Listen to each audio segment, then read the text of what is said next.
பிரியமானவர்களே, ஆண்டவராகிய இயேசு கிறிஸ்துவின் பரிசுத்தமுள்ள நாமத்தில் உங்களுக்கு என் அன்பின் வாழ்த்துக்கள். தேவனுடைய பெரிய கிருபைதான் நாம் மீண்டும் சந்திப்பது. கர்த்தருக்கு ஸ்தோத்திரம்.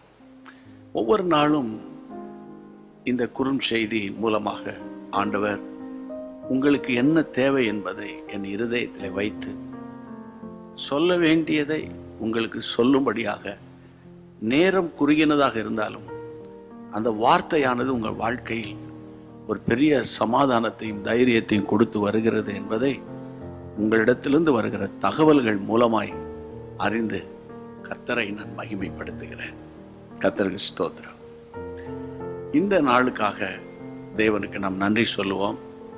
இந்த நாள் ஒரு வெற்றியின் நாள்.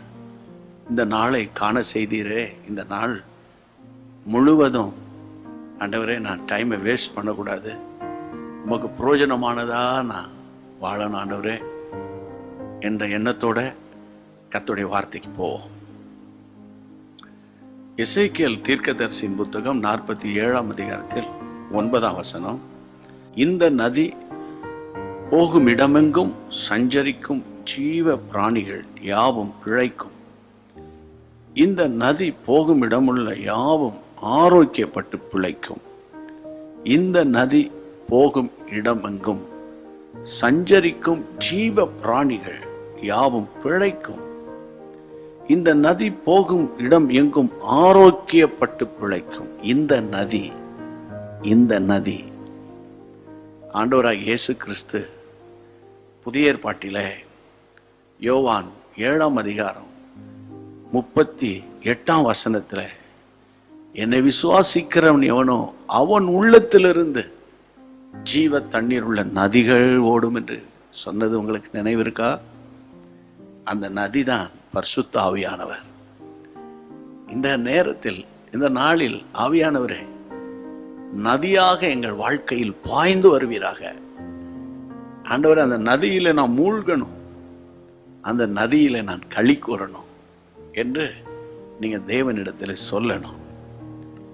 இதுல பாருங்க, இந்த நதி போகும் இடமெங்கும் பிழைப்பு, இரண்டாவது ஆரோக்கியம். அபிஷேகத்துல பிழைப்பு இருக்கு. ஆண்டவரே, இந்த நாளை நான் எப்படி நடத்த போறேன், இந்த நாளை நான் என்ன செய்ய போறேன், அவர் உங்களுக்கு பிழைப்பூட்டுவார்.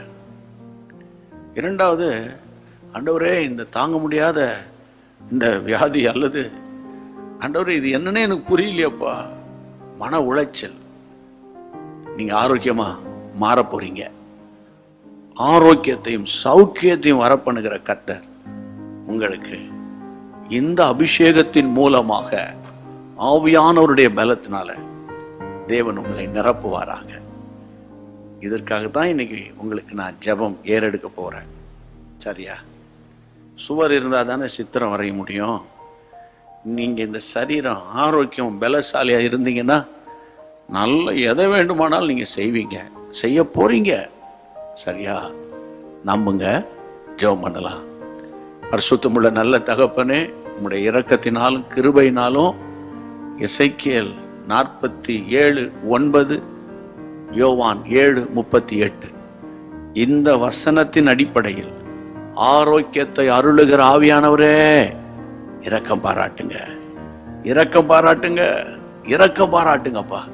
உம்முடைய பிள்ளைகளை தீங்கு அணுகாதபடி கவலை கண்ணீரிலிருந்து முற்றிலும் விடுதலையாக்கி இந்த நாள் முழுவதும் நீர் ஆச்சரியமாய் நடத்தி பரிசுத்த நாமத்தை மகிமைப்படுத்தும்.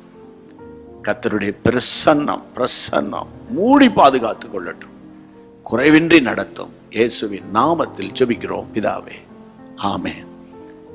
ஆமென் சொல்லியிருப்பீங்க நம்புறேன் இல்ல? கர்த்தருக்கு ஸ்தோத்திரம். கர்த்தர் உங்களுக்கு ஒரு புது பலனையும் ஒரு புது கிருபையும் இந்த வார்த்தையின் வழியாக தந்தார். என்ன சொல்ல போறேன்னு உங்களுக்கு தெரியும்.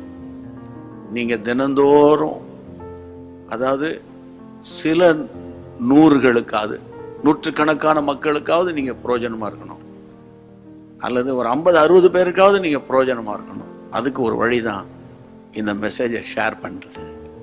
அவர்களும் பிழைப்பார்கள், ஆரோக்கியமாய் மாறுவார்கள். அதனால் தேவனுடைய நாமம் உங்கள் வீட்டில் மகிமைப்படும். கர்த்தருக்கு ஸ்தோத்திரம்.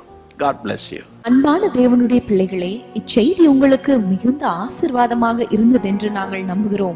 தொடர்ந்து எங்கள் செய்திகளை கேட்டு கர்த்தருக்குள் ஆசீர்வதிக்கப்பட ஜீசஸ் மீட்ஸ் மினிஸ்ட்ரீஸ் என்கிற எங்கள் யூடியூப் சேனலை சப்ஸ்கிரைப் செய்யுங்கள்.